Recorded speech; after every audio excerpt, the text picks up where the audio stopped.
জানাবো metal presence কৃষি সংবাদ সুজলা সুফলা।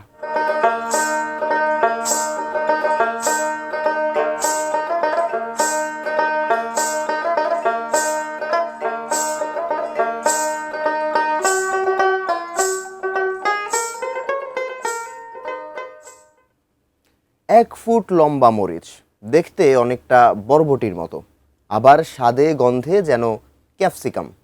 চীনের নাগরিক শেন জিয়েন গাজীপুরের শ্রীপুরের মাটিতে চাষ করেছেন বিশেষ জাতের মরিচ চাপাই কোপাই। শ্রীপুর প্রতিনিধি শিহাব খানের পাঠানো তথ্য ছবিতে ডেস্ক রিপোর্ট। শ্রীপুরের গোসিঙ্গা ইউনিয়নের হায়াত খারচালা গ্রামে চোখে পড়বে সারিবদ্ধ গাছে ঝুলছে 10 থেকে 12 ইঞ্চি লম্বা মরিচ। বিস্ময়কর এই মরিচ চাষ করেছেন চীনা নাগরিক সেন জিয়েন গাও। মূলত রাজধানীর চীনা রেস্টুরেন্টের চাহিদা মেটাতে এদেশের মাটিতে তিনি চাষ শুরু করেছেন এই বিশেষ জাতের চায়না মরিচ, যার নাম চাপাই কোপাই। ঝাল কম এবং ক্যাপসিকামের সুগন্ধ থাকায় যা খাবারে আনে চমৎকার স্বাদ।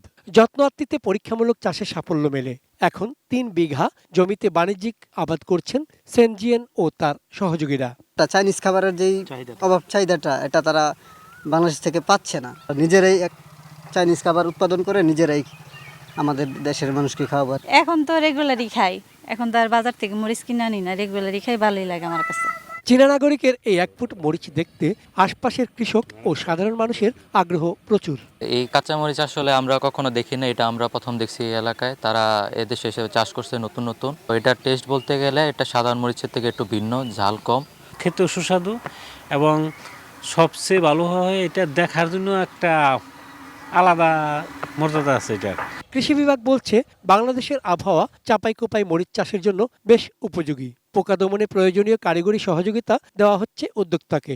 যেহেতু ফলন বেশি এবং বাজার মূল্য বেশি হওয়ার কারণে কৃষকরা লাভবান হবে, সেজন্য কৃষকদেরকে এই ভ্যারাইটি সম্প্রসারণেও আমরা কাজ করে যাচ্ছি। আগামীতে চাপাই কোপাই জাতের মরিচ শ্রীপুরের কৃষি অর্থনীতিতে নতুন মাত্রা যোগ করবে আশা উদ্যোক্তা এবং কৃষি দপ্তরের। চন্দন পাল, ডেস্ক রিপোর্ট, এটিএন নিউজ।